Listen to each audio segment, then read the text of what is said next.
Bueno, pues paso de nuevo a presentar a los ponentes que van a intervenir ahora en el primer panel del que hablamos. Creo que a lo mejor me van a disculpar un momentito. Quizás mejor con esto.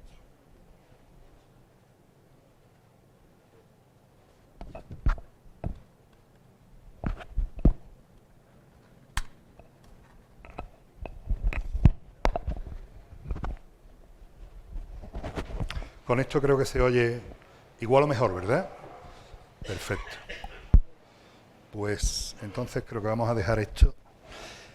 Y paso a presentar el primer panel y también a los dos ponentes que conmigo van a dirigir este rato, que estaremos juntos pues hasta las 11:30 más o menos, aproximadamente una hora y media. En primer lugar, pues María Ángeles Pérez Samper, que es, bueno, es toda una autoridad en el mundo de la alimentación, además de amiga personal. Hace unos cuantos años le dimos un premio en Sevilla, ¿verdad?, que nos permitió conocernos y nos permitió también tener el privilegio de contar con ella allí y de contar con ella hoy aquí.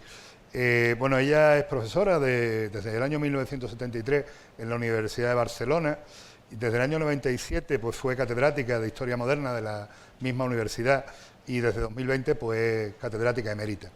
Es academia correspondiente de la Real Academia de la Historia, es miembro del Instituto Europeo de Historia y Cultura de la Alimentación y ha sido presidenta también de la Fundación Española de Historia Moderna. Es un currículum realmente enorme, ¿no? 8 quinquenios de docencia. Yo creo que ella comunica como nadie, ¿no? Ha dirigido 6 proyectos de investigación, ha escrito más de 20 libros, más de 200 artículos en revistas y capítulos de libros.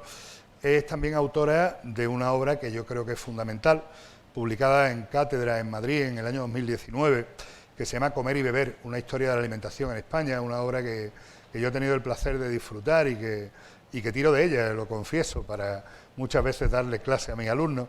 Escribió en TREA, que es una editorial también muy reconocida en el ámbito de la investigación científica e historia de la cocina, una obra llamada Mesa y Cocina en la España del siglo XVIII.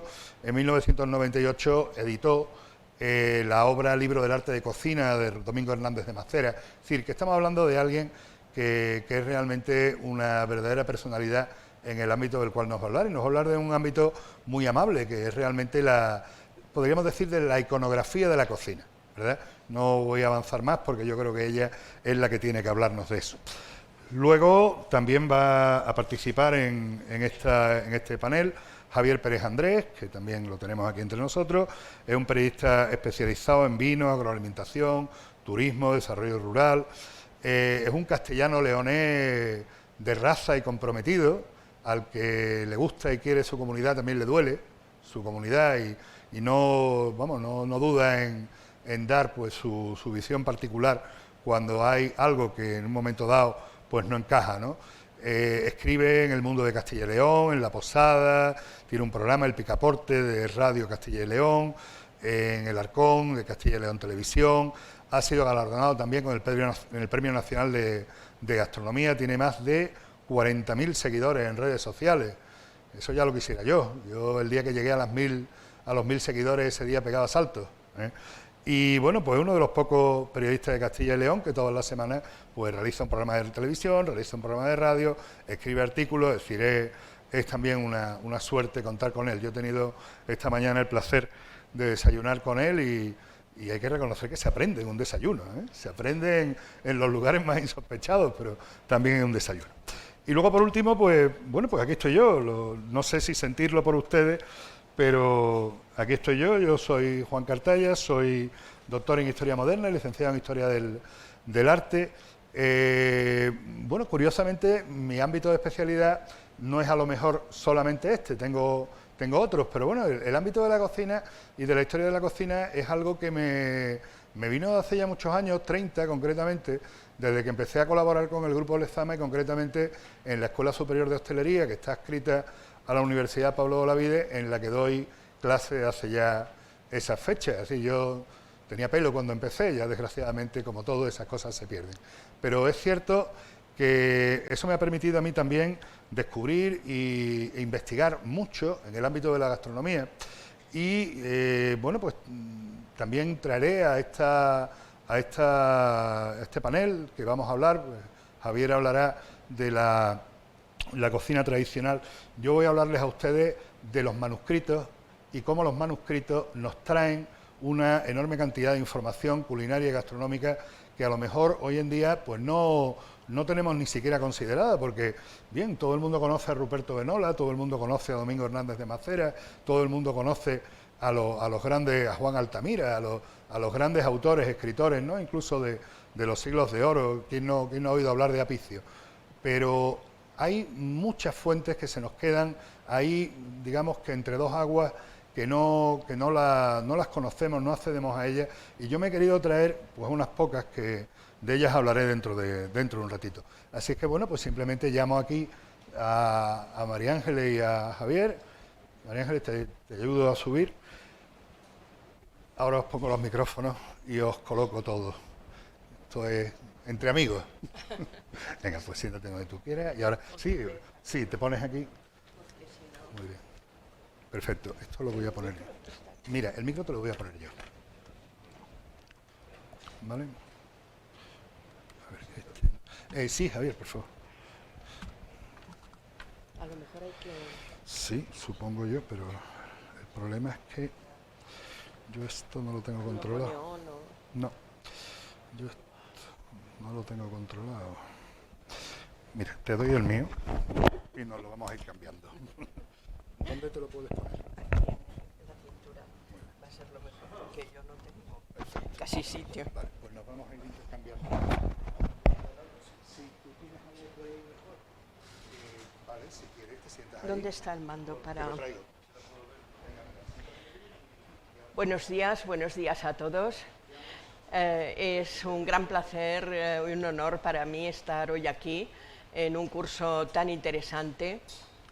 Felicito al Grupo Lezama y a la Universidad Complutense de Madrid por tener esta iniciativa y agradezco mucho que, en fin, algunas personas hayan pensado en mí, se hayan acordado de mí para poder compartirlo con ustedes. Me gustaría quedarme todos los días, pero, en fin, me toca algo muy especial, que es abrir este curso, y lo voy a hacer hablando de fuentes históricas que normalmente siempre identificamos con documentos, pero que hay muchas más, y una de ellas son las imágenes.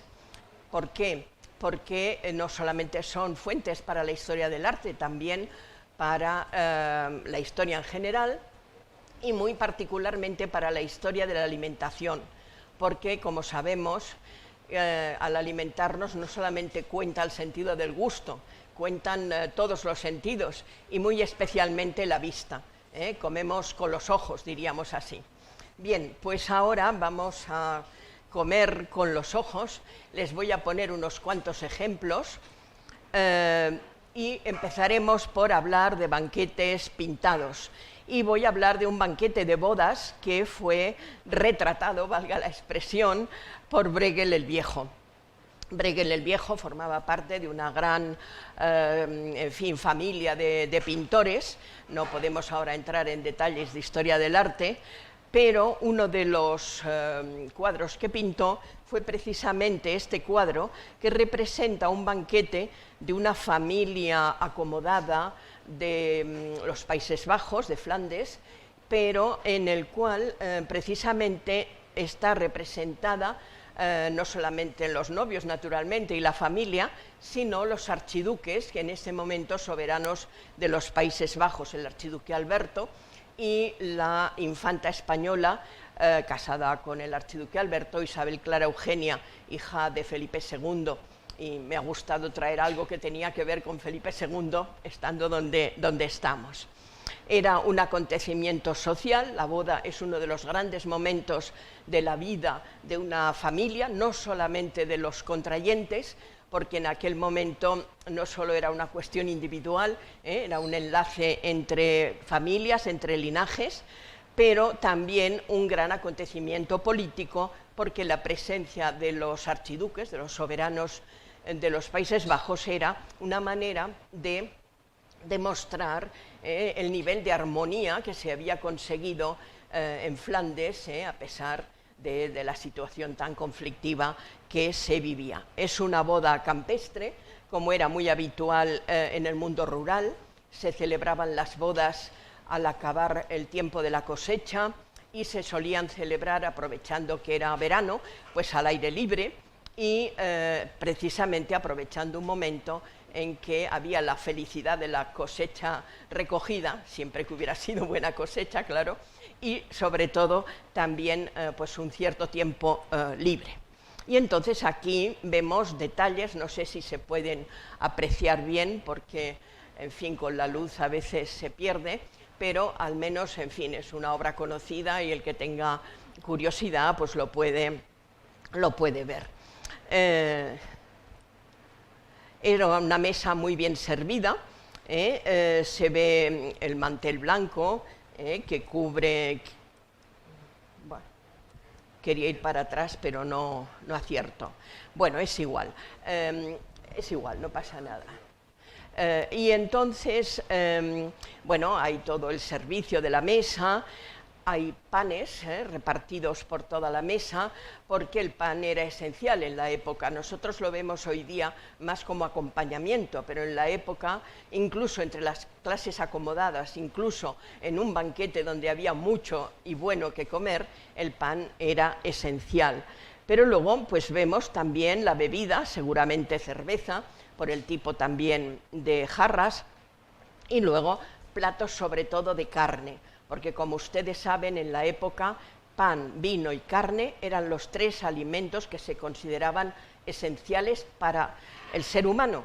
Lo que pasa que el pan y el vino, de mejor o peor calidad, pues digamos que era para todos, y en cambio la carne pues ya tenía un sentido, diríamos, más de diferenciación social, porque no todo el mundo podía comer carne en abundancia y de calidad. Bueno, la gente normal y corriente comía menos y comía pues carne más sencilla, y solamente en estos grandes banquetes es cuando realmente se servían grandes, diríamos, grandes piezas de carne. Aquí vemos un detalle donde precisamente la parte de arriba del todo vemos a los archiduques y luego vemos a toda una serie de invitados, y como podríamos ver, si se pudiera apreciar bien, en la mesa pues esos panes, esa bebida y esa carne. El servicio, había pues toda una serie de servidores, y vemos precisamente que uno de los criados lleva una gran pieza de carne, y una de las servidoras pues lo que lleva son algo así como empanadas, pasteles que se llamaban en la época, pero si ven al criado pues lleva una pieza grande de carne. Las bebidas que están preparándolas, algunos que ahora veremos, criados, y luego esa sensación de abundancia, y abundancia no solamente en la mesa, sino también, en fin, en toda la representación, en toda la escena, porque vamos a ver cómo ahí hay gente que está comiendo, hay también, diríamos, mendigos, pobres que están acercándose para que les den parte de esos alimentos, porque la abundancia era muy importante como no solamente para satisfacer la necesidad de comer, sino como un elemento de, en fin, de manifestación del privilegio, de la riqueza, de la posición social. Y entonces un banquete tenía que ser un banquete en el que sobrara y que hubiera para todos, lo cual no quiere decir que se desperdiciara, porque había un gran respeto por el alimento, porque había mucha gente que no podía disponer de ese alimento necesario, y entonces no se tiraban las sobras, sino que siempre se aprovechaban de alguna forma, se distribuían de alguna forma. Aquí vemos precisamente esas escenas en que mientras unos criados están preparando la bebida, otros están comiendo, otros están repartiendo, diríamos, a toda esta gente que se acerca. Bueno, un banquete, llamémoslo erótico, por poner otro ejemplo muy brevemente, de Murillo, en la serie del Hijo Pródigo.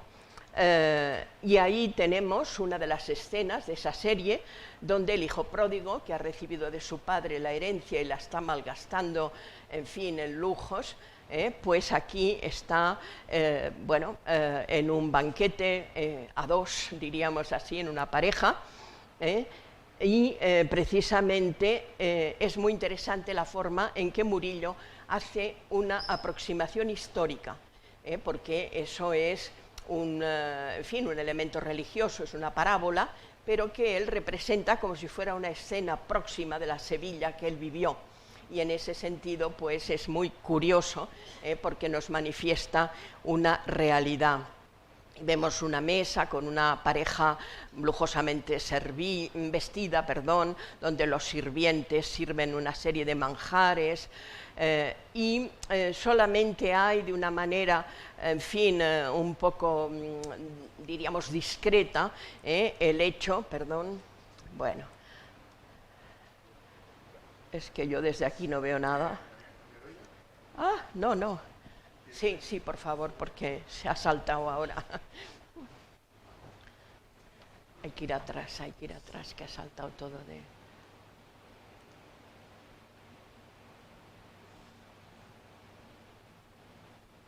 Un poquito más abajo. Ahí mismo, sí. Gracias, Juan.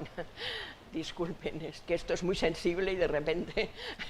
Pues aquí vemos cómo les están sirviendo una gran copa de vino, cómo tienen delante en la mesa una especie de obra de arte, porque esto era también muy importante, como ustedes saben, la presentación de los platos, que eran pues muy barrocos, como correspondía a la época, y eran auténticamente, como digo, obras de arte. Entonces, de una manera muy discreta, a diferencia de lo que se hacía, por ejemplo, en la pintura flamenca, que era bastante más expresivo, diríamos, el hecho de que el caballero está pasando el brazo por el hombro de la dama.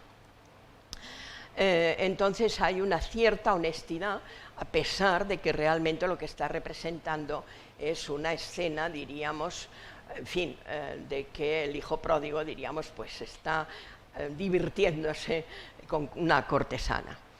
Bien, cambiando de tema, porque corre muy deprisa el tiempo, una propuesta de lo que yo llamo el misterio de las Santas Cenas. Yo les propongo que cuando ahora, en fin, Santas Cenas hay en la historia del arte miles, no hay nadie casi que no haya pintado una.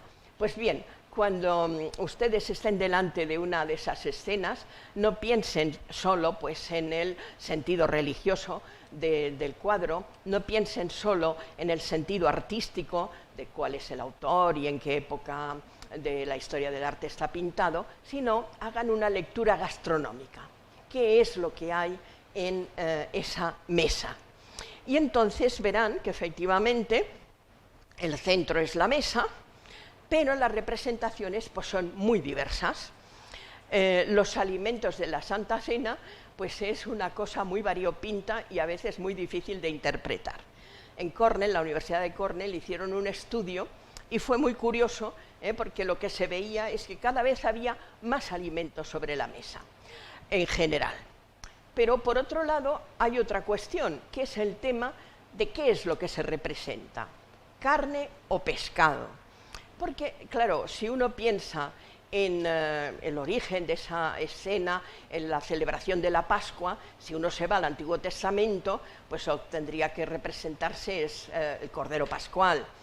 Si uno piensa en el Nuevo Testamento y en la institución de la Eucaristía, lo que uno requiere que esté presente es el pan y el vino, que son las especies sacramentales, el cuerpo y la sangre de Cristo. Pero luego vemos que también muchas veces hay pescado. ¿Y qué quiere decir todo esto?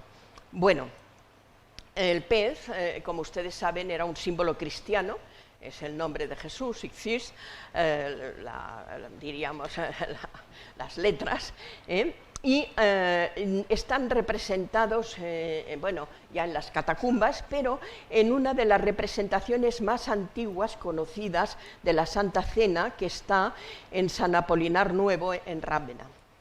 Es esta representación, que lo que ven es dos peces y además en fin, muy sobresalientes, ¿no? O sea, muy claramente lo que representa. Pero luego lo vemos, por ejemplo, en una pintura románica, y lo vemos, por ejemplo, y luego hablaremos de ello, en Leonardo da Vinci. El cordero o cabrito, el libro del Éxodo, será un animal sin defecto, macho, añal, cordero o cabrito. Pues bien, esto lo encontramos también, aunque hay que decir que a veces el cordero está representado de una manera que uno no sabe muy bien qué tipo de animal es ese. Aquí en el gótico, aquí ya en la época más, en fin, de la época moderna. Esta es una mesa, como no hay tiempo, me perdonarán que no les hable desde un punto de vista artístico, y aquí vemos una pieza de carne, ya no el cordero entero, sino una pieza de carne, pero es muy interesante este cuadro porque fíjense la cantidad de otros productos que hay panes, hay copas de vino, que es esencial, pero hay el pedazo de la carne que decíamos, pero hay, por ejemplo, cardo. Luego, si nos da tiempo, hablaremos de lo que representaba el cardo, y hay muchas frutas, etcétera. Hay muchos ejemplos, en este, por ejemplo, bueno, esto no me obedece.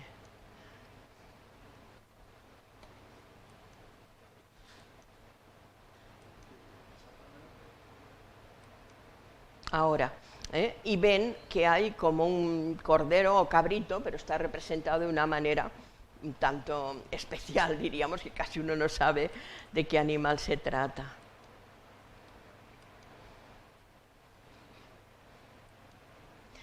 El pan y el vino como especies sacramentales, esto pues naturalmente está en muchas obras y además de una manera única, para enfatizar precisamente el mensaje, diríamos, del Nuevo Testamento. Juan de Juanes, por ejemplo, donde Jesús pues alza, en fin, la sagrada forma, que ni siquiera es un trozo de pan, ya es una forma eucarística. Este es de Goya, y este mucho más reciente de Dalí.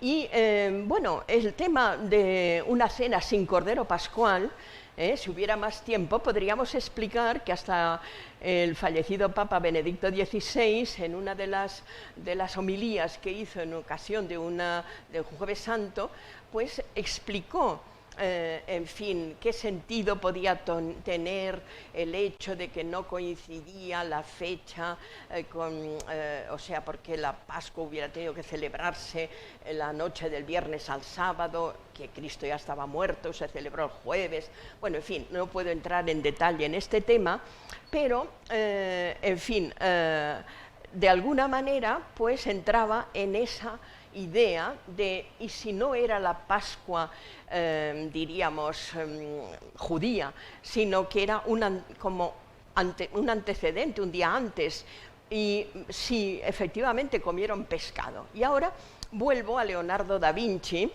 en su obra famosa, una de las Santas Cenas más famosas, que no sé si ustedes podrán apreciar.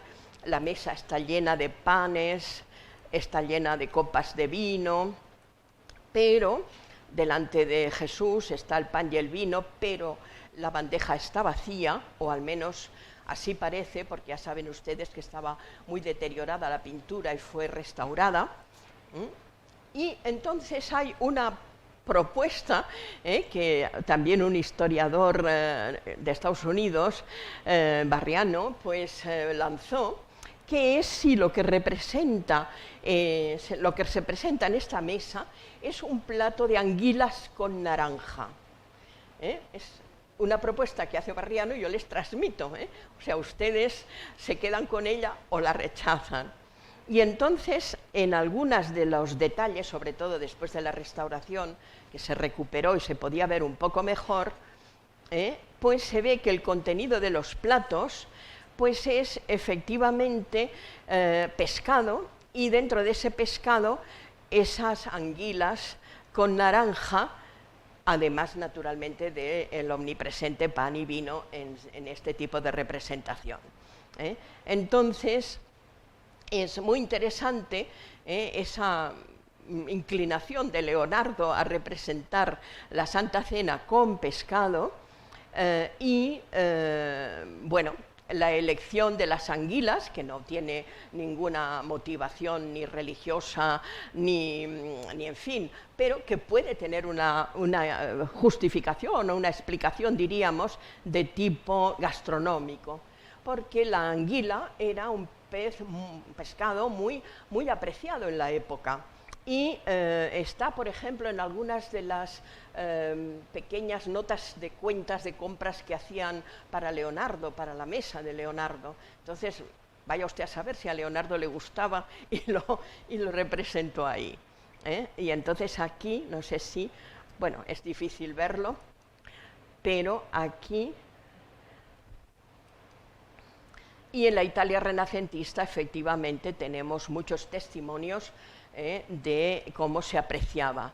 En el libro de Platina, por ejemplo, hay una receta que se hace en empanada y también cocida, también asada. En el libro de guisados de Ruperto de Nola también hay recetas de anguilas guisadas en cazuela, anguilas asadas en parrillas, a anguilas como relleno de empanadas. Bartolomeo Scappi, el famoso cocinero italiano, pues también da algunas de estas recetas y dice que realmente pues eran muy aficionados, y en fin, podríamos poner muchos ejemplos, ¿no?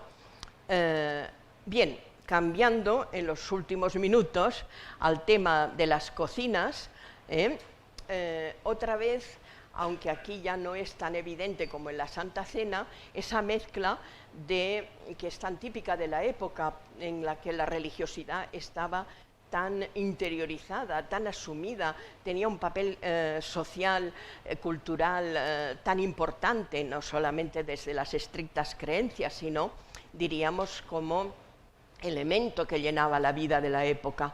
Y entonces aquí una obra de un autor flamenco, Beuquelaer, bueno, yo no sé flamenco y no sé si lo pronuncio bien, que es Cristo en casa de Marta y María, donde se mezcla lo religioso y lo profano, y donde tenemos, en el fondo casi no se ve la escena religiosa, pero lo que hay delante es una escena de cocina. Una escena de cocina donde hay dos cocineras, cosa también muy significativa. Los grandes chefs eran hombres, pero ¿quién cocinaba? Pues generalmente cocinaban las mujeres, incluso en casas acomodadas, ¿no? Y aquí vemos una más mayor, otra más joven, una cocina muy bien surtida, con carnes variadas de todo tipo, hay también utensilios de cocina. Aquí, en fin, si alguien está en internet, muchas representaciones y la pueden ver con detalle.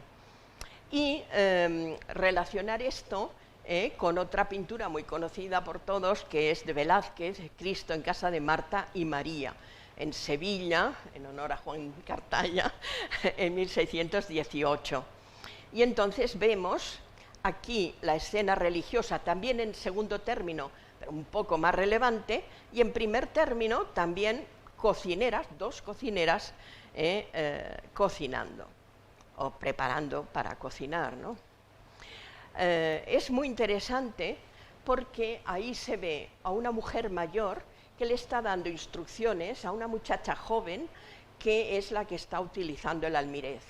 Y eso es interesante por el tema de la transmisión de los conocimientos culinarios, que aparte de los recetarios y aparte de las grandes cocinas reales y aparte de la nobleza, etcétera, pues claro, ¿qué pasaba? que lo normal es que esa transmisión se produjera de madres a hijas, de abuelas a nietas, de tías a sobrinas, y entonces ahí está muy bien significado, muy bien indicado, porque le está dando instrucciones la mujer mayor, que se supone que tiene, pues en fin, más conocimientos y más experiencia, a la muchacha joven. Bueno, lo que hay ahí son huevos, es pescado, son ajos y una guindilla. Una guindilla que es un producto relativamente nuevo que ha llegado de América y que tuvo un éxito enorme entre las clases populares, porque era lo que podríamos denominar un sucedáneo de las especias orientales, que eran muchísimo más caras, más difíciles de conseguir, y entonces, claro, la parte esta del ají y las guindillas de todas clases, pues se extendió rapidísimamente. Lo vemos aquí, huevos, pescado, ajos, y aquí no se ve muy bien, pero créanme, aquí delante hay una guindilla en primer término. Es una escena religiosa, pero cómo se produce esta especie de simbiosis, de síntesis entre lo religioso y lo profano, entre una escena religiosa y una escena de la vida cotidiana. Es lo que algunos han llamado una imagen desdoblada, y ya sí que 2 minutos más sobre bodegones. Y bueno, no puedo resistirme a, podría haber, bueno, bodegones hay, no sé, infinidad, ¿no? Pero permítanme que haya elegido a Sánchez Cotán, que a mí me parece, en fin, uno de los pintores más excelsos de bodegones. Como ustedes saben, había trabajado mucho tiempo en Toledo y luego él en 1603 decide ingresar en la Cartuja, donde siguió pintando y donde también siguió pintando pues muchos de estos bodegones. Fue muy importante su obra en una exposición del año 35 en Madrid, donde se redescubrió la importancia del bodegón español, que estaba un poco, bueno, marginado, había poco interés, porque siempre pues, los grandes bodegones flamencos pues, se llevaban, diríamos, toda la atención. Y entonces se expuso, uno de los de Sánchez Cotán era este, donde hay un gran cardo y donde hay frutas, pero también hay unas aves, hasta, en fin, pajaritos, que también los vendían así. Y esta otra que es de una, en fin, de una austeridad máxima, o sea, que todo lo que detalla es el cardo. Pero el cardo, que a nosotros nos podría parecer eso un ejemplo de austeridad, era también muy valorado y muy apreciado gastronómicamente en la época. Por eso que hay veces que tenemos que procurar salir de nuestro presente y rescatar, diríamos, cómo se valoraba un plato o un producto en los siglos anteriores, los siglos pasados. Y entonces su presencia, la presencia de las recetas de cardo, pues están en muchos sitios, en Martínez Montiño, el platillo de cardo, otro platillo de cardo, pastel de cardos. Bueno, otro de los bodegones de Sánchez Cotán, de esa simplicidad, de este más complejo, muchos de ellos son, bueno, vegetarianos, diríamos, y carnívoros, las dos cosas. En fin, el valorar que alguno de los productos, pues ya digo, tenía importancia en la época. Bueno, otro ejemplo, Loarte, donde, en fin, no solamente hay productos, en el sentido de naturaleza muerta más estricto, sino que hay figuras, y combina el bodegón con, por ejemplo, en este caso, una mujer que está en un puesto seguramente en la plaza de Zocodover en Toledo, vendiendo pavos y gallinas y capones y toda clase de cosas, o este otro que representa un cocinero rodeado de todo de productos, naturaleza muerta los productos, pero el cocinero muy vivo, ofreciendo su trabajo.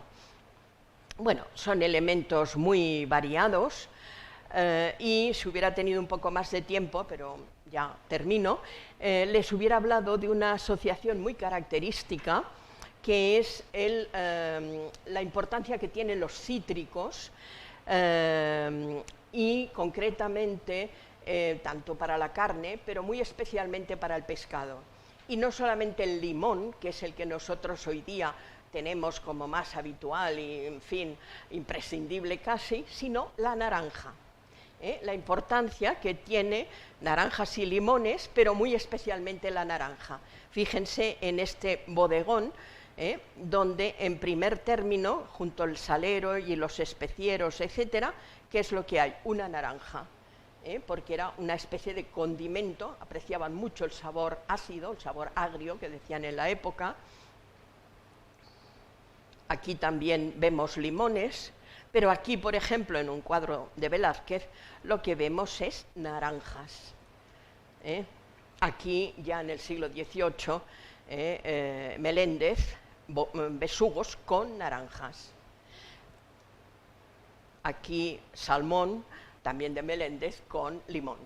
Pero, y con esto acabo, reivindicar la importancia del uso de la naranja, no solamente asociada, por ejemplo, a los asados de carne, sino asociada al pescado, sea pescado asado, sea, en fin, elaboraciones de guisos, o sea, en fin, incluso simplemente cocido, hervido. Por tanto, aquí hay muchos profesionales a los que yo simplemente me encanta poder, en fin, hablar de estos temas, pero también puede haber, como yo, pues gente aficionada a cocinar y a comer, y lo digo porque prueben hacer esa asociación, no con el limón habitual, sino con naranja, y sale muy bien, queda muy rico. Bueno, muchas gracias por su atención.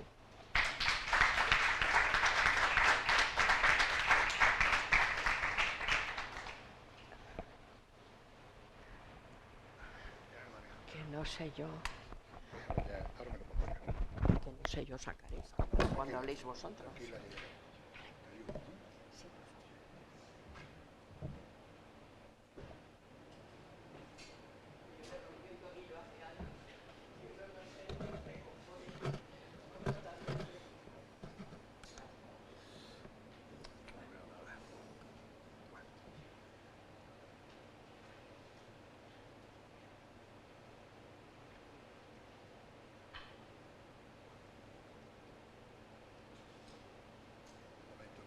Preparar.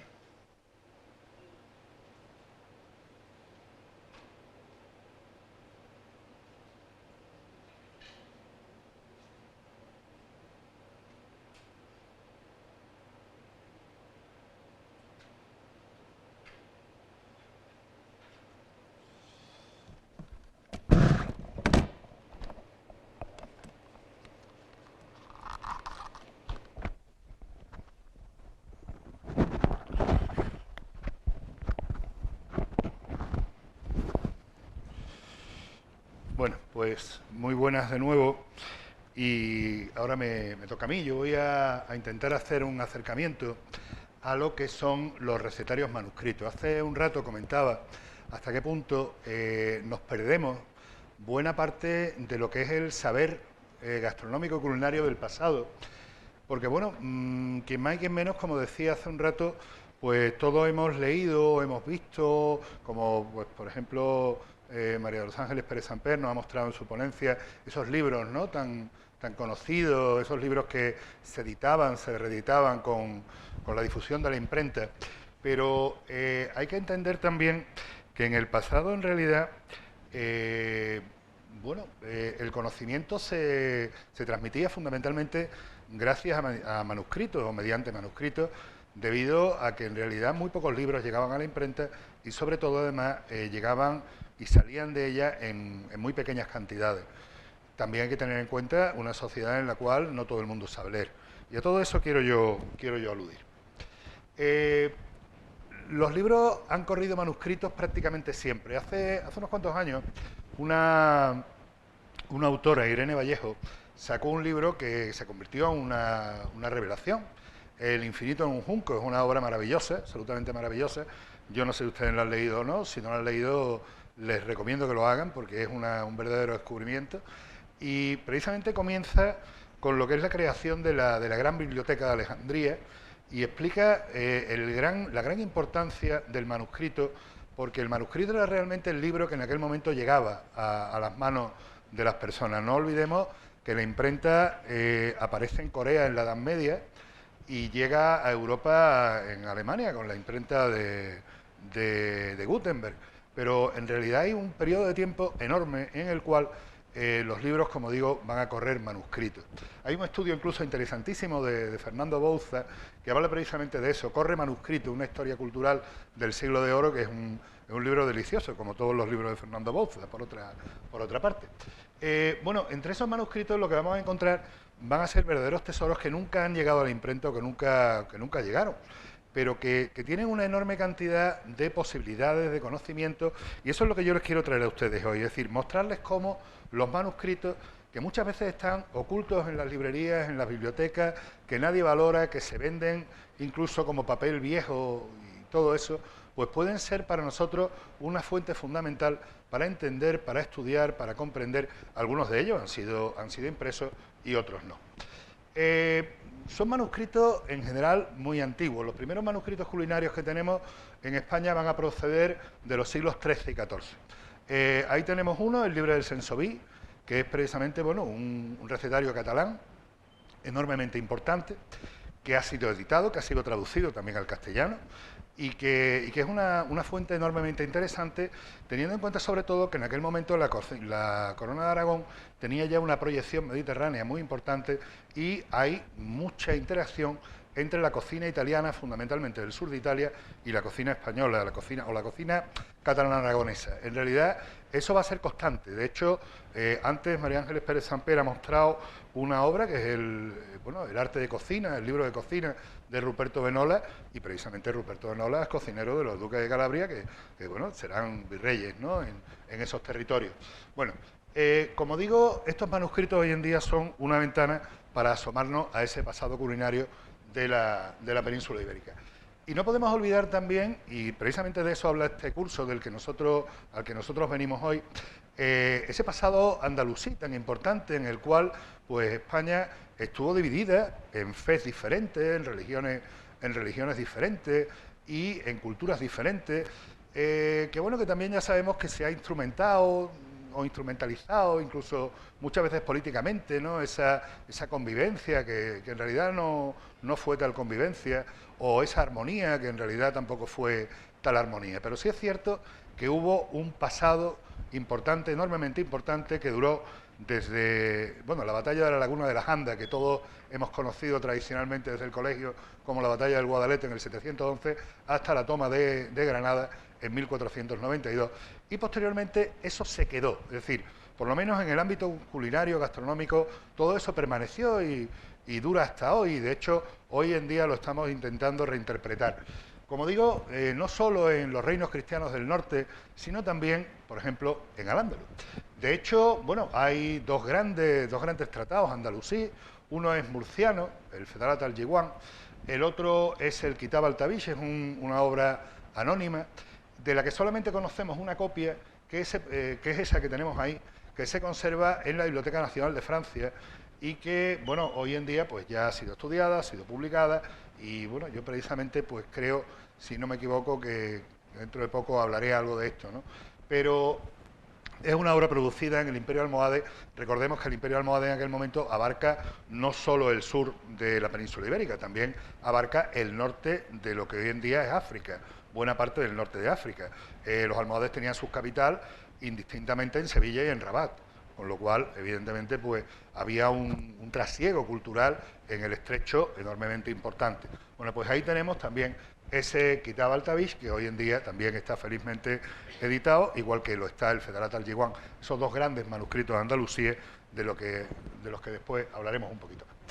Pero hay un momento en el cual llega una verdadera revolución, y esa revolución es la imprenta, es decir, el momento en el cual esos documentos, esos manuscritos que estaban limitados a un público muy, muy corto, muy escogido, que incluso además se ve en su propia redacción, es decir, son notas muchas veces incluso apresuradas, no son recetas tal y como nosotros los entendemos hoy en día, una receta con los ingredientes, los tiempos de cocción, no, son básicamente unas anotaciones a vuela pluma para que un cocinero más o menos medio entendido sepa manejarse y sepa sobre todo pues asumir la información que proviene de otros cocineros. Cuando se pasa a la imprenta, a partir de ese momento, por influencia también de otras cocinas, como digo, la cocina italiana, ahí está Ruperto Menola, etcétera, ¿no? Hablaba antes, por ejemplo, María Ángeles Pérez Samper, de Platina de Cremona, etcétera. Bueno, pues estos cocineros van a empezar a dejar ya en las prensas su conocimiento y su sabiduría. Y los españoles les seguirán, es decir, en el siglo XVI, pues Domingo Hernández de Macera, del que ya hemos hablado, Diego Granados Maldonado, luego, por supuesto, Francisco Martínez Montiño en el siglo XVII, en el siglo XVIII Juan Altamira, o Juan de Mata, por ejemplo, con su tratado de repostería. Es decir, ahí vamos a empezar a ver también cómo incluso empiezan a aparecer una serie de tratados impresos que serán pues propiamente dicho, incluso temático. Es decir, ya no solo un libro de cocina, un arte de cocina, no, ya aparece un libro de repostería o libro de confitería. Ya aparece en el mundo de la hostelería, que es un mundo, si ustedes lo conocen, que me imagino que lo conocen mucho mejor que yo, es un mundo, pues digamos que muy compartimentado, muy reglamentado. Los reposteros son una cosa, los cocineros son otra cosa. Bueno, pues eso ya lo recogen estos recetarios impresos. Pero no nos deberíamos olvidar de los manuscritos pese a que ya existan los impresos. Y yo he querido traer aquí una serie de ejemplos. He querido traer 6 ejemplos. 5 proceden de la Biblioteca Nacional de Madrid, 1 procede de una biblioteca particular, de un archivo particular, ahora hablaremos de él, que están inéditos, no han sido editados. Algunos no son totalmente desconocidos, han sido mencionados, aparecen en bibliografía. En fin, en estas obras que unos cuantos estudiosos escribimos para que nos lean otros estudiosos. Que realmente tenemos una difusión, digamos, desgraciadamente breve, y esa es una pena. Y yo les he traído recetarios, pero también les he querido traer algo distinto, que es un libro de contabilidad. ¿Por qué? Porque en los libros de contabilidad también se aprenden cosas. Y en los libros de contabilidad, concretamente de un convento madrileño del siglo XVII, se aprende qué se compraba, cuánto se pagaba, qué se compraba en Cuaresma, qué se compraba en Pascua, qué se compraba en otras fechas del año y qué alimentos llegaban a las cocinas, cómo se servía, por ejemplo, la mesa del prior o del abad, que tenía unas cuentas aparte, o cómo se servía la mesa común del refectorio monástico, ¿no? Entonces, la idea es precisamente eso, es decir, ver cómo los manuscritos nos van a informar. Y por eso digo que he traído 5 recetarios y un libro de cuentas. En concreto, los recetarios son los siguientes. El Vergel de Señores, que está en la Biblioteca Nacional de España, en la asignatura 8565, un manuscrito del siglo XV. Recetas experimentadas para diversas cosas, un libro de cocina, manuscrito desde los siglos XVI al XVII. También la asignatura es 2019, manuscrito en la Biblioteca Nacional de España. Un recetario mexicano, porque no podemos olvidar que nosotros hablamos de cocina española, pero también tenemos que hablar de cocina española cuando España no es solo la península. Es que los productos de fuera se convierten también en productos de dentro. Hace un momento María Ángeles nos ha mostrado esa guindilla, ¿no?, que es la primera pintada en la historia de la pintura. Por cierto, la señora que aparece detrás es la suegra de Velázquez. Y luego, de hecho, veremos, y yo luego lo mencionaré, por ejemplo, cómo el tomate que llega a Sevilla y que se empieza a utilizar como planta ornamental, porque son tomates pequeñitos, que además al cortarlos, el ácido del tomate, pues bueno, creaba una reacción química con el peltre de los platos y eso envenenaba a los comensales. El tomate, que inicialmente se pensaba que era venenoso, después ya Bartolomé Esteban Murillo lo refleja en una primera representación iconográfica, en una obra que estaba pintada para uno de los claustros del convento de San Francisco de Sevilla, que hoy en día no existe, hoy en día es la Plaza Nueva, y que se llama La Cocina de los Ángeles. Y en él aparece un tomate, el primer tomate de la historia de la pintura, pintado pues, en los años medios del siglo XVII. Entonces, bueno, pues esa cocina, ese recetario mexicano, La asignatura 13.918, un recetario del 18, es también interesantísimo. Luego, bueno, traigo aquí también una primicia que vamos a editar en breve la editorial Almuzara con la Academia Andaluza de Gastronomía y Turismo y la Sevillana de Gastronomía y Turismo, a las cuales pertenezco. Pues vamos a editar con el patrocinio de una empresa sevillana, que es la empresa Inés Rosales, una empresa muy conocida, las tortas de aceite y todo lo demás, pues un recetario andaluz del siglo XIX totalmente inédito, que es el recetario andaluz de don José Colunga, un señor que estuvo preso en Francia durante la Guerra de la Independencia, que volvió a España, que participó en la rebelión de Riego en 1820, la batalla del Trocadero, y que luego el hombre pues se retiró a su pueblo de Cádiz, a Olvera, y escribió un recetario allá por 1830 aproximadamente. Muy, muy, muy interesante. Y luego, por último, el libro de mayordomía, de gastos de cocina, del convento de San Martín de Madrid. Un libro fechado en 1674, está en la asignatura 1654 de manuscritos de la Biblioteca Nacional, y nos cuenta las notas de gastos, las entradas, las salidas de la cocina de ese monasterio. Bueno, en primer lugar, el Vergel de Señores es una obra miscelánea. ¿Qué significa eso? Las obras misceláneas lo que hacen es que lo mezclan todo. Lo mezclan todo. Es como si metiéramos un tratado de automación con un tratado de jardinería, con un tratado de belleza y con un tratado, por ejemplo, de cuidado canino. ¿Vale? Pues más o menos es algo parecido. Es una obra miscelánea. Es una obra en la cual se habla de belleza, se habla de cocina, de perfumería. Son 5 libros y en realidad podríamos decir que es una especie de guía para el ama de casa. Es decir, ¿cómo puedes tener limpio el suelo de barro? ¿Cómo te puedes perfumar para que huela bien? ¿Cómo puedes tomar esto para que no te huela el aliento? Y además, oye, ¿cómo se cocinan las almojábanas? ¿Cómo se cocina, por ejemplo, el cardo, ¿no? De hecho, que ese plato tan interesante y hoy en día tan minusvalorado, que en el pasado estaba siempre presente en muchas mesas, ¿no? Bueno, sobre la cocina, ¿de qué nos habla? El tratamiento del azúcar, de la miel, los letuarios, que son, bueno, pues esas confituras, ¿no?, tan conocidas y que muchas de ellas pues vienen precisamente de esa influencia sefardí tan importante en la cocina española, las conservas de membrillo, de manzana, de pera. La fruta se estropea y por tanto hay que conservarla, y eso es una base, es una clave para una despensa doméstica. Entonces, este libro, que en realidad son trucos domésticos, pues también indica a una ama de casa cómo se tiene que conservar la fruta para poder comer fruta, aunque sea en conserva, durante todo el año. Cuando estamos hablando de una cocina de temporada, hoy nosotros comemos piña cuando nos dé la gana. Es decir, yo puedo comer piña en Navidades, pero porque me la traen de Costa de Marfil. Yo puedo comer mandarina en agosto, pero porque me las traen de Perú. Y yo puedo comer uvas a lo largo de la primavera porque me las traen de Sudáfrica, pero claro, es que en aquella época eso no existía, eso no era así, ¿no? Entonces, bueno, pues tenemos las sidras, los duraznos, las calabazas. Hoy en día nosotros estamos hechos a unas conservas pues muy concretas, muy específicas. Uno va al supermercado, el melocotón en conserva, la pera en conserva, con un poco de suerte, es decir, pero en aquella época se conservaba todo. Se conservaba absolutamente todo, incluso la lechuga, el pepino, las calabazas, que se comían además también calientes. Se hacían incluso conservas de frutos secos, era también bastante habitual. Y todo esto lo recoge este Vergel de Señores. Recoge recetas, por ejemplo, para niños de aceituna, para conserva de lengua de buey, de flor de borraja, para confites. Los confites son los caramelos que impedían el mal aliento. Entonces, confites, por ejemplo, de culantro, de piñones, la pasta Manus Christi, los pasteles, los mazapanes, la pasta real, las rojillas de ángeles. Es que hoy en día esta repostería la vemos repetida en los conventos de las monjas. Se sigue haciendo. Es decir, estamos hablando de una repostería del siglo XV que a día de hoy se sigue haciendo casi sin cambiar prácticamente en absoluto las recetas, ¿no? Las rosquillas, los alfajores o alajú, las quesadillas, las tortadas, los escabeches, la gelatina. Es decir, todo se mezcla porque no hay un orden definido, ¿no? Luego este otro recetario, las recetas experimentadas para diversas cosas. También es misceláneo. ¿Por qué? Porque volvemos a lo mismo. Estos recetarios son todos vademecum, es decir, son todos libros que yo tengo en mi alacena, en mi despensa, que se van haciendo además incluso a lo largo de generaciones.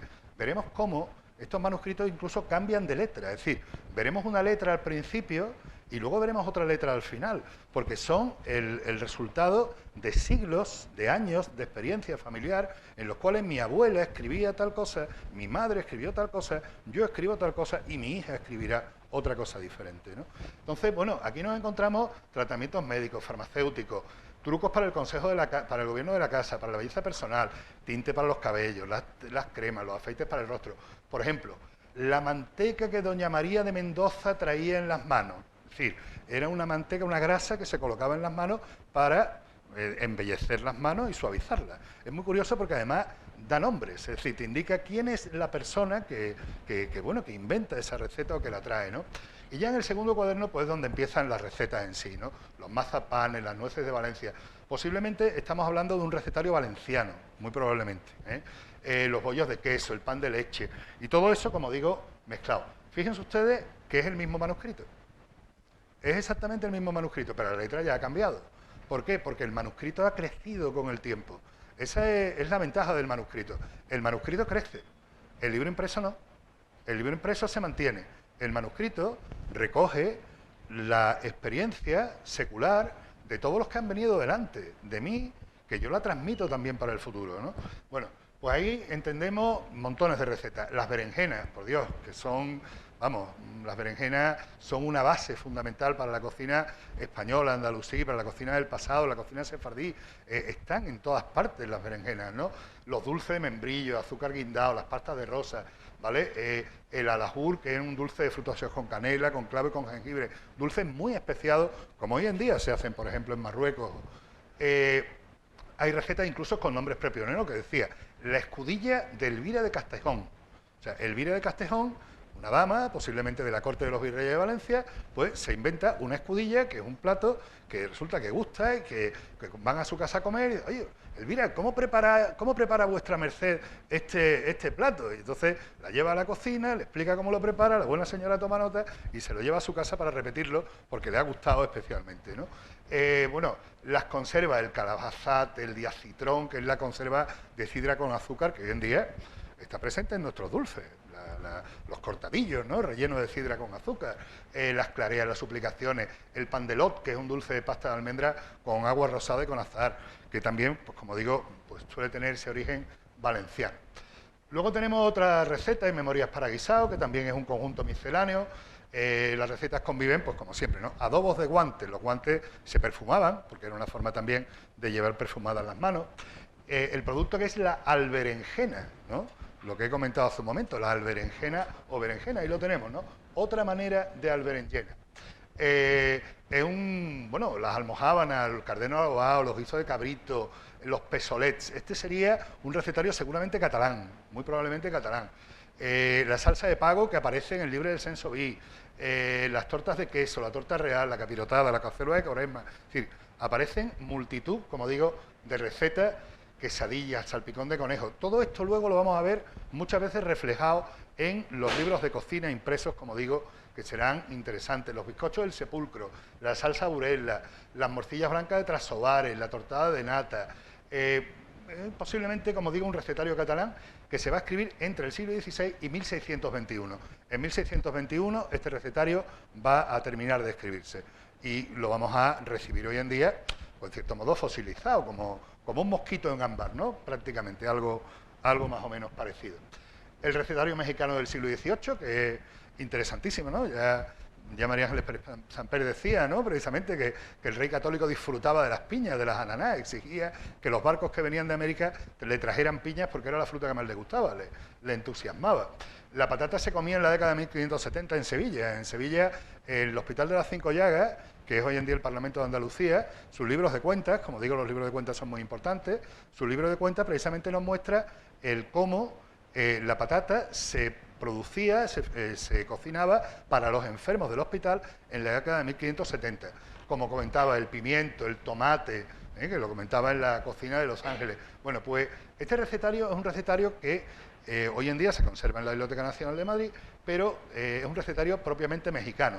Aparecen además unos términos típicamente mexicanos, el camote, el popote. Aparece el maíz constantemente, es la base de la dieta mesoamericana y en este recetario el maíz está en todas partes. Se hacen buñuelos, se hacen tortas, se hacen pasteles, se hace absolutamente de todo con maíz. Aparece el ajitomate o el jitomate. Un plato, por ejemplo, como el tapado, aparecen los alcaparrones, los chiles, los tornachiles, en el salmorejo, en las albóndigas rellenas, aparece el metate, los gaznales, el manjar de Sevilla, es decir, aparecen una serie de platos los marquesotes, los bollos maimones. Es una cocina híbrida, es decir, es una cocina que es mexicana, que es virreinal, pero que también es profundamente española. Es decir, el siglo XVIII sabemos que México era posiblemente una de las ciudades más importantes del mundo. Una de las ciudades más importantes del mundo. Una de las ciudades más pobladas, más ricas y más importantes del mundo. Ya nos lo cuenta el propio Humboldt, nos lo cuenta, ¿no? Bueno, pues este recetario recoge esa riqueza. Voy un poco rápido, quedan dos y termino. El recetario de don José Colunga y Alejos, que fue un militar gaditano que combatió en la Guerra de Independencia, que luego estuvo preso en la cárcel del Trocadero hasta 1820, fue partidario de Fernando VII. Este es un recetario que yo he tenido la suerte de descubrir, pero no por especial mérito mío, sino porque la dueña es amiga, y un buen día me llamó y dice, oye, mira, Juan, que es que tengo esto, ¿tú quieres verlo? Le eché un vistazo y digo, esto es una maravilla.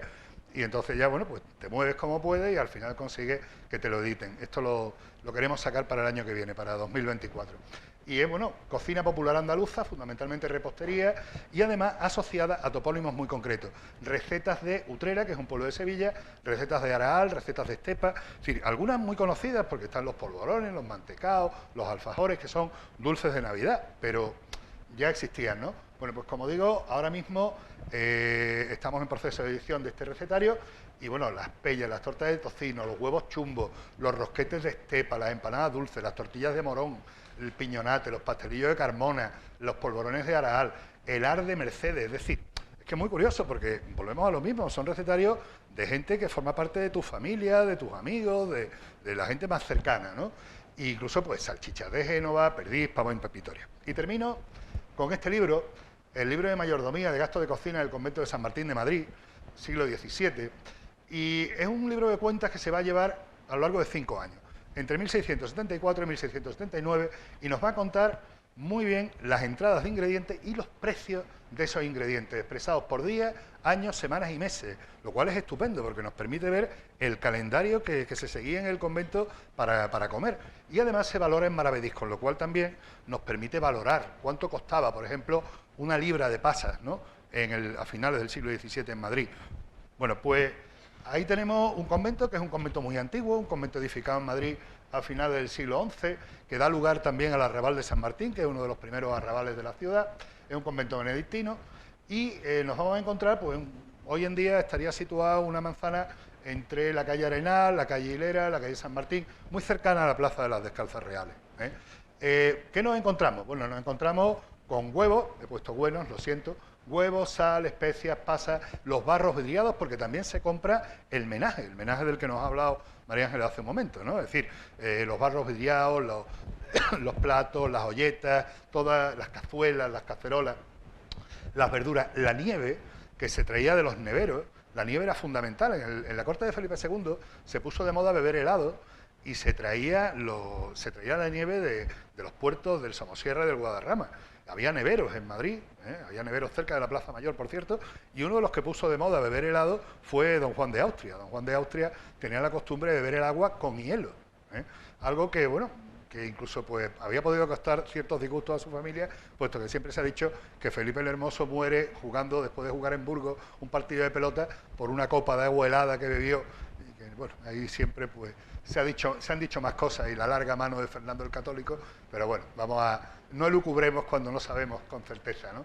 Bueno, en las uvas, el agral, los tomates, el tomate ya aparece en este libro de cocina, o sea, ya se utiliza el tomate como ingrediente. Curiosamente, el tomate aparece como ingrediente por primera vez en la literatura de la cocina española en Juan de la Mata. En Juan de la Mata, que es un libro de repostería, curiosamente. Pues aparece el tomate, pero ya sabemos que el tomate se utiliza porque está pintado en las paredes del antiguo convento de San Francisco de Sevilla por Murillo y en un libro de cuentas de un convento madrileño benedictino se recoge precisamente la compra de tomate para el menú, para la comida. Los limones, el melón, las alcaparras, el pescado, las garbanzas, la miel, la manteca, muy poquita carne, muy poquita carne es la que compone la dieta del convento. Por tanto, para terminar, ¿qué tenemos? Pues unas fuentes maravillosas, desconocidas, extraordinarias, con una potencialidad enorme y que nos podría dar, sobre todo, muchísimos juegos para difundir, para aprovechar y para, pues, rescatar esas recetas que en este curso también, pues, queremos rescatar con esta nueva cocina, andaluza. Muchísimas gracias por todo.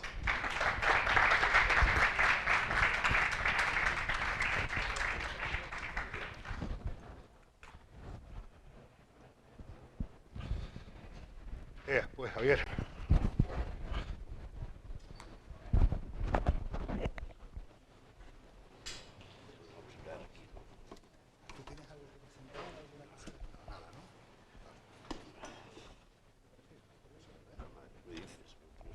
Escucha, va por usted, maestro.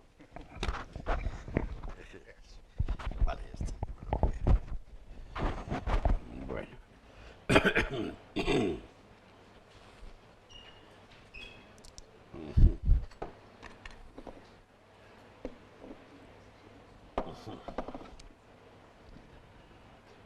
Buenos días a todos y a todas.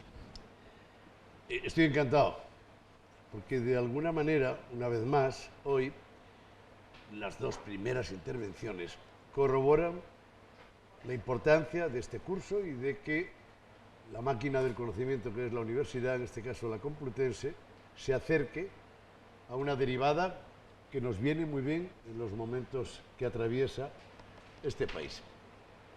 Bueno, alucinante, ¿no? Bueno, yo estoy, María Los Ángeles, lo que todos quisiéramos cuando vamos a ver un cuadro, de determinada tendencia, porque hay algunos cuadros de las últimas tendencias que por muchas catedráticas que vengan difícilmente nos lo explican. Y además, desde mi punto de vista, no convencen. Pero claro, tenemos los datos, tenemos el quién, el dónde, el cómo era el mantel, cómo vestían, casi una recreación histórica, ahora lo llaman de otras maneras, muy vistosas. Tenemos casi la receta, tenemos el elemento, la fruta, el pescado, el plato. Bueno, lo de la última cena ya ese no va más. Es alucinante. Yo estoy seguro que si desarrollásemos mucho más todo esto, entraríamos en algo como si por primera vez hubiésemos puesto el zoom y con una traducción simultánea a través del arte íbamos a conocer lo que se comía, cómo se comía, dónde se comía, de qué forma se servía y quiénes eran los que lo comían, que no siempre era todo el mundo. Por lo tanto, yo estoy alucinado. Y luego llegan los manuscritos, los documentos, las fuentes a las que todos acudimos. Y claro que son claves. O sea, hay manuscritos, hay bibliotecas, hay archivos de indios y mancas, los archivos diocesanos, los archivos comarcales, los archivos municipales, los archivos provinciales, donde hay una información enorme a la que acuden distintos especialistas de diferentes especialidades cuando tienen que recabar información para sustentar una teoría, desarrollar otra o enriquecerla. Pero nosotros acudimos poco. Y cuando digo nosotros, decimos las gentes vinculadas de una forma u otra al mundo de la cocina, que es el mundo de la hostelería y, en definitiva, del turismo. Pero ahí están los datos. Yo alucino. Alucino. O sea, ahora mismo se supone que uno lleva ya años mirando cosas y tal. Y, bueno, este que viene de la guerra de la independencia, que se va para que vuelve, que tiene un manuscrito. ¿Cuántas veces nos han dicho que la abuela había escrito no sé qué y lo despreciamos o se lo dimos a un cocinero que lo destrozó? ¿Cuántas veces nos ha pasado? Pero ¿cuántas veces no hemos enriquecido todo el argumentario, todo el gran discurso de la cocina, que nos tienen hartos con tantos chefs, tanta tele, tanta cocina, tanta estrella, tanta parafernalia, que se aleja de los profesionales, de los chavales y chavalas que se forman hoy, que dignifican un oficio tan duro como es el de la sala, el de la barra, el de la terraza, el de la cocina, el del comedor? Ahora andan llorando porque no encuentran nadie. Habrá que replantearse qué ocurre, porque como no encuentren a nadie, no sé lo que vamos a hacer con nuestra plataforma económica más importante, que es la del turismo. Bueno, ya vais viendo por dónde van los tiros. Todo esto está en los archivos, está en los libros. Hay más de 150 libros que escriben de historia de cocina histórica, de recetas dentro de la historia, bueno, impresionantes. Y los que no lo hacen, ya nos encargamos de buscarlo. Don Miguel, que era de Sanabria, por si hubiese alguna duda, cuando escribe el Quijote, dice que no habla de cocina, pero hemos escrito como 10 libros sobre la cocina del Quijote. Todos son quebrantos. Tenemos libros de los monasterios por todos los lugares.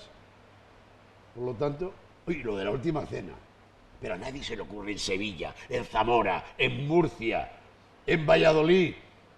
A nadie se le ocurre hacer en medio de la Semana Santa a los millones de turistas que nos van una bonita estampa de la última cena, hombre, en la comanda. Una, no una jornada, que luego lo destrozan.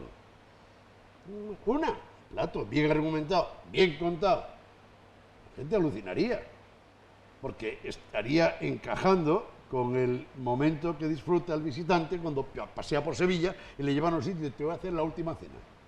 Coño, la última cena, sí, sí.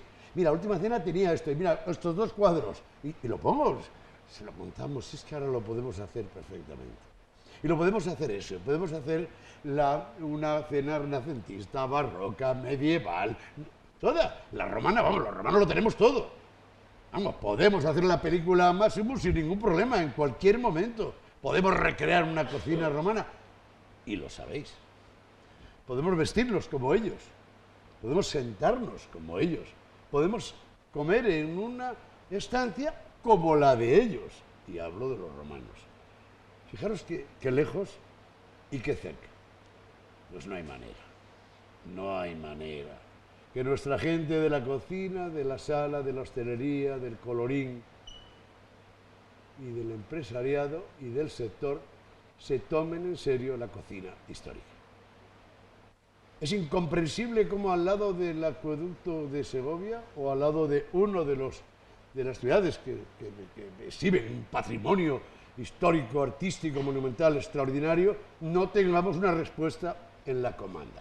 Pero no pretendo que nos volvamos locos y que todo sea cocina romana, cocina histórica, cocina medieval, cocina monacal, cocina renacentista, cocina de corte o cocina pastoril. No encajaría. ¿O sí?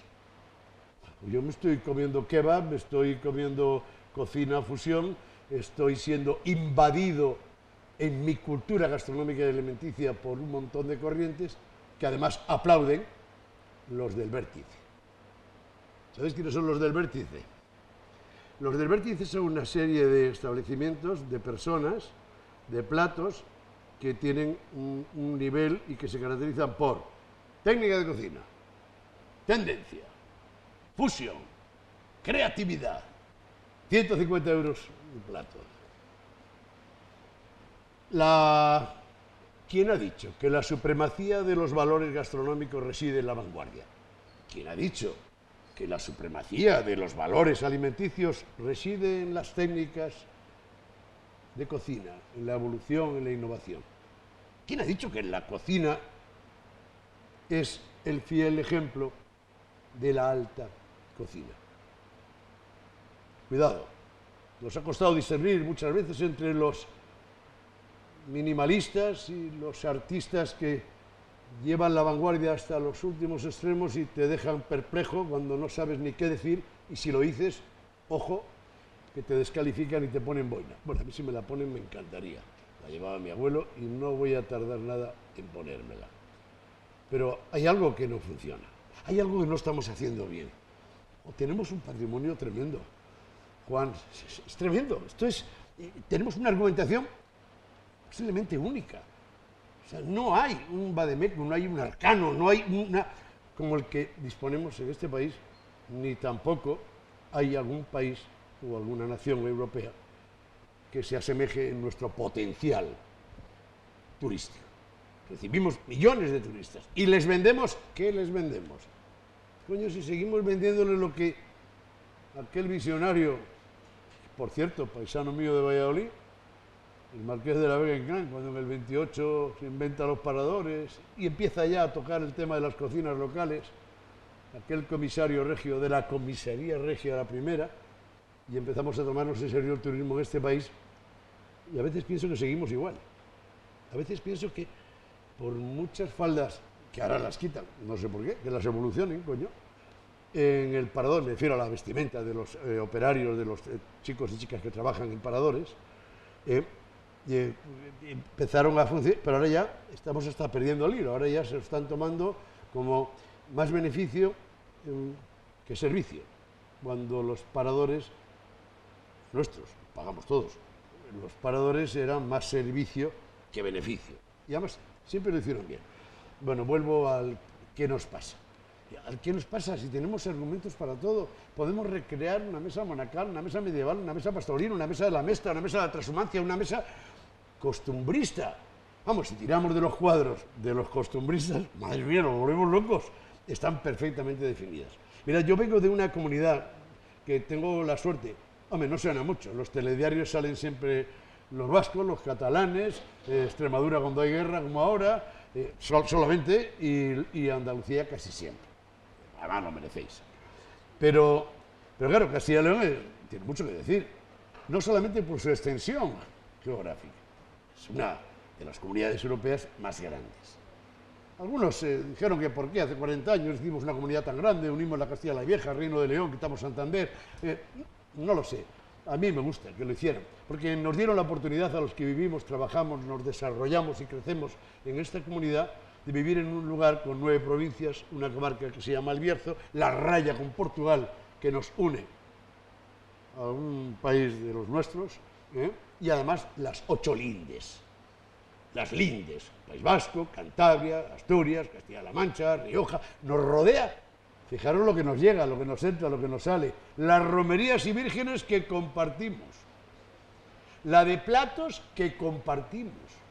La de economías y familias que compartimos en la comunidad de Castilla y León. Todo esto tiene mucho que ver con la alimentación, con los hábitos, pero también tiene que ver con los cultivos, tiene que ver con los frutales, tiene que ver con la huerta, tiene que ver con la ganadería y tiene que ver con la agricultura, que por cierto, no lo estamos pasando bien del todo. Somos la mayor cabaña de ovino de este país y corremos peligro. Éramos la mayor cabaña de vacuno y en leche y seguimos corriendo peligro.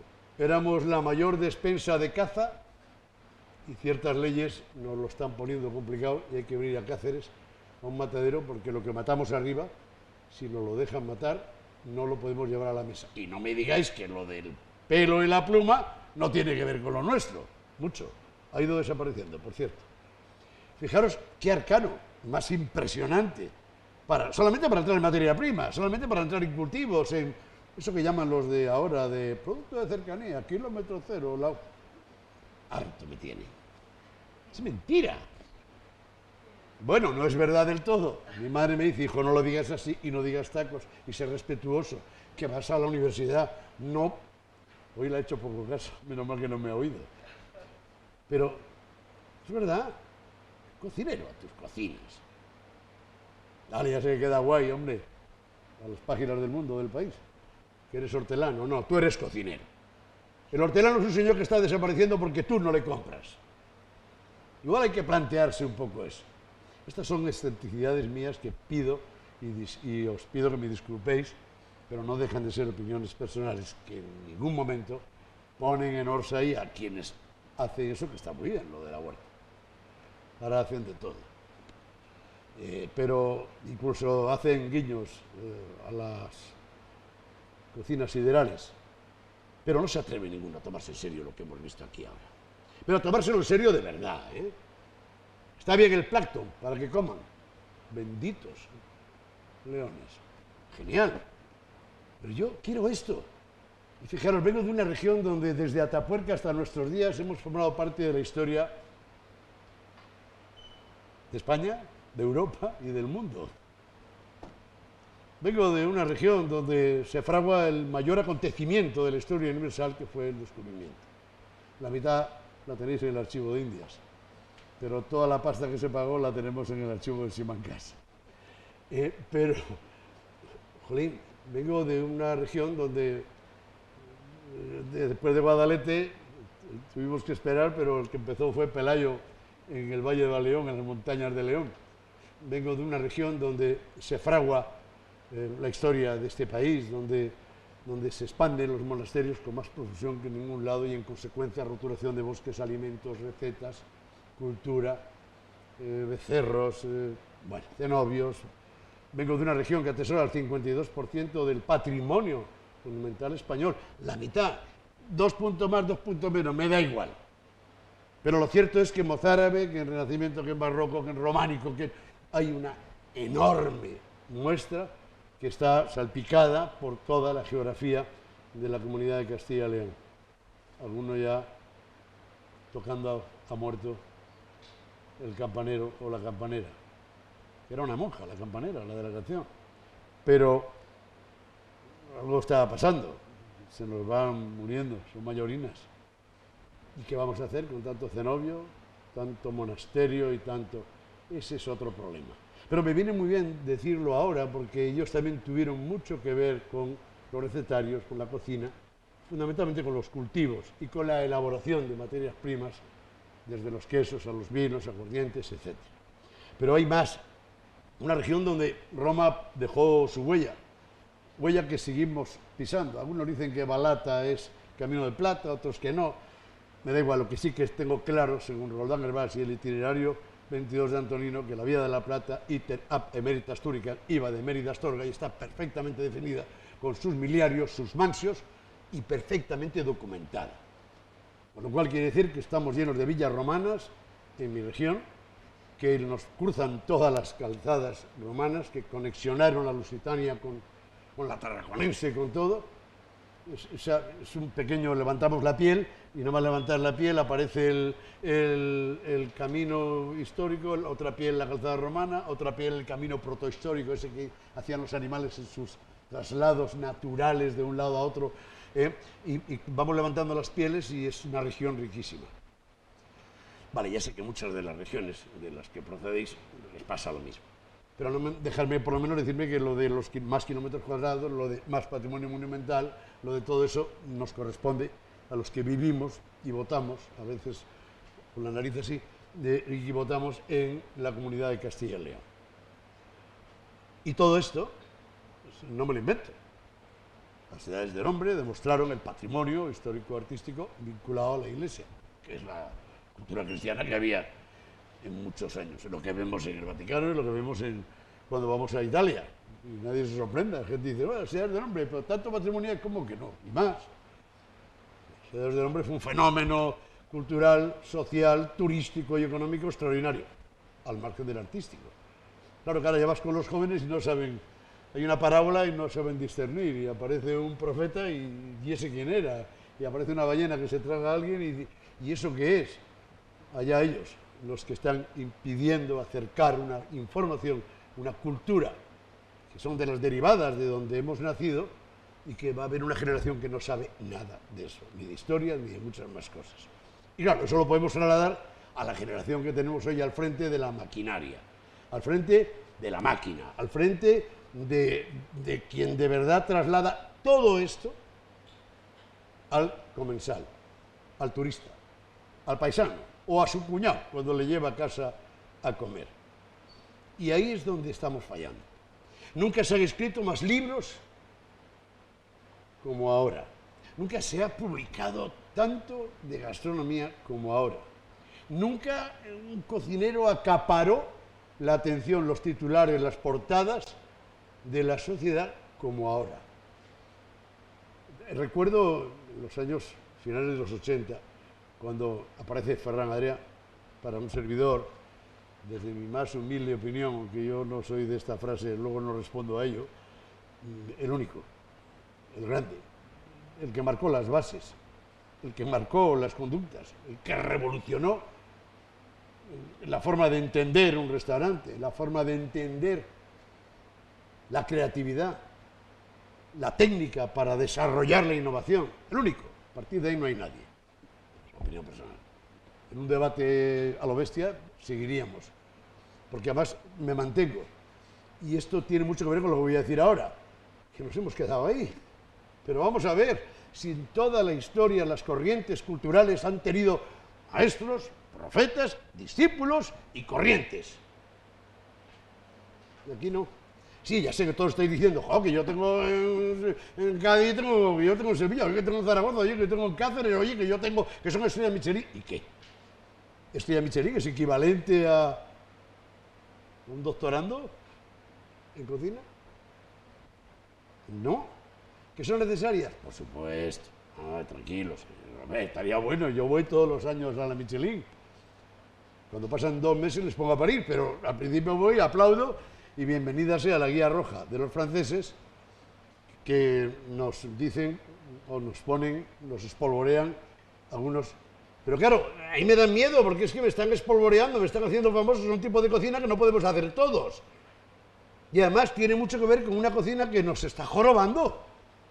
Porque al centrarse todos en la cocina, alta cocina, en la vanguardia, en la creatividad y en la técnica, abandonan recursos tan necesarios como el que hoy se va a poner de manifiesto en este curso de verano que tiene a la cocina andalusí. Tiene mucho que decir encima de la mesa. Estamos abandonando muchos recursos, muchísimos, muchos. Porque claro, llegamos a la edad moderna, pero bueno, si no fuera por Cunqueiro, por Néstor Luján, por toda aquella panda que escribía mucho. Yo no sé si cocinaban o no, pero sabían un montón, argumentaron de maravilla las fuentes.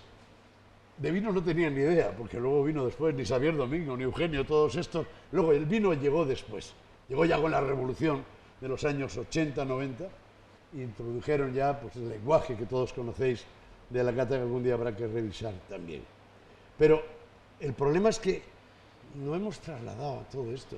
Y lo que, fíjate, cuando me contaba hoy el descubrimiento de ese manuscrito de un familiar que le dice, yo tengo en casa un recetario que escribió mi tatarabuelo que estuvo en la guerra, y 1830, coño, y empiezas a mirar, y es alucinante. Tenemos esa parte parada. Sabemos quién estuvo en Atapuerca, más o menos. Nuestra pasta nos cuesta, Atapuerca. Cuando tenemos el mayor número de yacimientos arqueológicos en toda la región, repartido por toda la región, y toda la pasta se lo llevan los tres. Pero claro, tenemos todos esos argumentos, y yo me pregunto, pastoriles, estamos todo el día hablando de pastores, sí, ya sé, migas, ya sé, la cocina pastoril, ya sé, la trashumancia, vale, de acuerdo. La cocina monacal, estamos hablando, hay una época en que se nos van las costumbres, la romería, los hábitos, la actividad ganadera, las cofradías, todo un auténtico arcano, un vademecum de información que se pasa desapercibida en el turismo rural, en la que, evidentemente, por razón de espacio y de trozos vacíos, a Castilla y León le corresponde también un lugar de liderazgo. ¿Dónde está todo eso reflejado? ¿Dónde reflejamos lo romano? ¿Dónde reflejamos lo medieval? ¿Dónde reflejamos la cocina de América? Cambia la introducción de los alimentos que vienen de América y que poco a poco en un siglo se han incorporado ya los hábitos alimentarios. Lo del limón, ay Dios, te voy a mandar rápidamente, el limón y la naranja en la Toscana salmantina, en la Sierra de Francia, en el entorno de la Alberca, cerca de 30 pueblines en un paisaje idílico que tiene olivos, viñas, higos chumbos, almendros, la de Dios. Lo que pasa es que está en la Sierra de Salamanca. Si fuésemos italianos, ¿dónde estarían? ¿Cuántas toscanas habríamos puesto en marcha? Bueno, pues limón y naranja, los dos. Hay determinados climas en Castilla y León, en la zona de Ávila, en la Sierra de Francia, en el Arribe, con la raya con Portugal, donde por condiciones climáticas, un clima mediterráneo, cultivamos, producimos y bebemos de limón y de naranja. Pues el limón y la naranja forman parte de un guiso con carne, curiosamente, y además está sin estudiar. O sea que yo me cabreo mucho, yo soy solamente periodista, es decir, cuento lo que hacen los demás. Lo que pasa es que cuando llegas a tener mucho tiempo ya ejerciendo eso de contar lo que hacen los demás, te permites el lujo de opinar, a veces demasiado. Bueno, porque la naranja y el limón, hoy acabáis de constatar lo que yo intuía, pero que desconocía. Vale, de acuerdo. He dicho muchas cosas. Solución. Cocina histórica, ¿no? Cocina histórica es una tendencia, queda claro. Ay, me encantaría tener aquí a 50 cocineros para revolucionarles. Y cocineras, el 30% son cocineras, por fortuna. Me encantaría. Pero bueno, todo vais a tener a alguien a quien decírselo. Me encantaría tener el claustro de los profesores de las escuelas de cocina regladas, no regladas, privadas, privadísimas y del colorín. Me encantaría también tenerlas, para que esto que voy a decir ahora surtiera efecto. Y si alguno estáis pensando, coño, lo habrá dicho en su tierra, que sí lo he dicho, he cansado de decirlo. Ante 8.000 restaurantes de los pueblos, en algo que yo denominé argirural, me enfrenté, así, a capela, con pequeños restaurantes, los que llevaban los mesones, la mujer que hacía el desayuno por la mañana, y así recorrí mi región, pueblo a pueblo, y a coste cero. Eso sí, la Diputación lo pagó, estaría bueno. La Diputación es la casa de todos, y yo quiero reunirme con 200 restaurantes pequeños del medio rural de mi región, de las 9 provincias, para decirles que hay un argumentario, que hay un discurso que no están utilizando, y que no pretendan ser estrellas, que su menú del día y su cocina tradicional, su cocina rural, su cocina popular, es lo que necesito para recibir al que viene a ver el arte mozárabe, el monasterio, el nacimiento romano, el espacio natural, la biodiversidad del sitio donde vivo, que por cierto es la de mayor biodiversidad de Europa, mayor número de LIM, de cepas, de espacios naturales, de... Bueno, algunos se preguntan, yo a veces cuando hago estas losas, a la comunidad donde vivo, algunos se preguntan, joder, pues será verdad, no, es verdad. Y si es verdad, ¿qué pasa? Yo también me lo pregunto, ¿quién lleva el timón de esta nave? Parece mentira, ¿no? Mayor biodiversidad, por eso somos líderes en setas. Mayor posible, no sé, el mayor número de árboles, la mayor masa forestal de España, eso sí, nos la quemamos de vez en cuando, está en Castilla y León.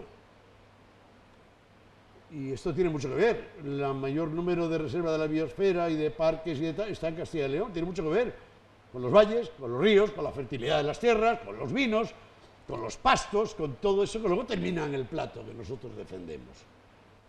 Tiene mucho que ver todo eso. Que tampoco lo ponemos en su sitio. Y luego, otra cosa, vamos a intentar ya decirles a los chicos de la cocina y a las chicas de la cocina, a veces entre los dos, los de la tradicional y los de la vanguardia. No, es que los cangrejos no saben como antes. No, es que las ranas no saben cómo vienen de... No, es que la trucha, bueno, las truchas las de antes. Los caracoles, no. No, decirles por favor que la trucha, en primer lugar en muchos de los ríos, por fortuna, es pesca sin muerte. Disfrutamos de la pesca y arrojamos de nuevo el pez. Y si queremos comerla, la comemos ese día allí, con los pescadores. Decirles que los caracoles que coge su cuñado son para él, no para el restaurante. Que hay un sector que se llama helicicultura, que lo hace de maravilla, y esas granjas de caracoles suministran el caracol que no debe desaparecer de la cocina, perfectamente. Y que hay ranarios que también se encargan de que no falten ranas, para no tener que comprar las congeladas que vienen de Asia. Y la anca de rana, y la rana también forma parte de nuestra cocina. Y que ha desaparecido la liebre con chocolate y las alubias con almeja. Y tantos platos que tenían que ver con nuestro patrimonio vivo, primario, con la tradición y con la cocina, con el restaurante y con los mesones. Propuesta, que todos los centros reglados o no, incluidos los del colorín, ya sabéis, empresas privadas que montan una escuela de cocina, traen 3 cocineros de no sé dónde, que por cierto no están formados a la hora de formar, que hay que formar a los formadores, algo que yo me canso de decir, y sobre todo en un tema como el de la hostelería, donde hay que intentar que se formen y que un camarero, una camarera de sala y un ayudante de cocina adquiera los conocimientos suficientes para ser más respetado, alcanzar más dignidad en su trabajo y además y que le paguen más. De estos hemos visto muchos. Los sumilleres han sido los que han pegado el salto, los cocineros han ido después, pero se han quedado en el vértice. La masa grande está aquí, la que da de comer, la que atiende, la que sonríe, la que toma comanda, la que atiende al turista, la que de vez en cuando ese método, esa clase, esos profesores y esa disciplina de cocina histórica que aprendió en su formación dentro de la cocina o de la hostelería, le va a permitir decirle al cliente que ¿te gusta la Villa Romana? Impresionante, ¿eh? Qué bonito. ¿De dónde viene? Vaya arco mozárabe, ¿eh? Pues fíjate, tenemos más. Hay en Valladolid, San Cipriano en San Cebrián de Mazote, a 10 kilómetros Bamba, otra. Sí, pero todavía no tenemos en Valladolid un centro de arte mozárabe. Es incomprensible, ¿no? Incomprensible. Pero, claro, eso va a facultar a que los chicos y chicas que hoy están eligiendo la hostelería, sobre todo la cocina, porque están como locos con la cocina. Luego saben de qué va la vaina y no creáis, empiezan a reculear, ¿eh? curran muchas horas. El estrellato lo ha dado el momento, la televisión, y el que a veces los periodistas que nos dedicamos a informar, entre otras cosas, sobre cocina, nos hemos extralimitado. Nos hemos extralimitado en los titulares. Nos hemos pasado, porque somos periodistas y había que meter un buen titular. Yo hace tiempo ya que me he bajado el subtítulo. Pero los hemos extralimitado, hemos hecho ver que todo es así, y no es así todo. No es así, y lo que nos importa de verdad es que ¿cuántas prácticas se podían hacer cocina histórica? ¿Cuántas? Yo estoy estudiando en una escuela de las cerca de 300 escuelas de cocina que hay en España. Esto me lo acabo de inventar, pero como nunca nadie me dice demuéstralo, lo dejo así y paso. Y si alguien lo hace, mejor, así tenemos el dato. Que no estaría mal saber el dato de todos los que están estudiando para ir a hablar un día con el ministro o la ministra o a quien competa y decirle, tío, necesito que esta máquina que proporciona la infraestructura al turismo de este país, hay que engrasarla, hay que inyectarla, y hay que meter más conocimiento, mucho más, y hay que formar muchísimo mejor. Además de todo esto, algunos seguimos con las charlas de Felipe de Marbella de hace muchísimos años. Entonces, me dicen ya que vamos a terminar. Como conclusión, los centros, la formación, deben incorporar, pero como una asignatura seria por la cantidad de datos que nos ofrece, la cocina histórica en todas sus variantes. Y la cocina histórica debe convertirse en algo que trascienda, que ya trasciende, porque los aficionados a la lectura leemos, iba a decir, novela histórica, donde siempre hay una mesa, un plato y una copa de vino en la mesa y en el guión de quien lo escribe. Nada más. Muchas gracias.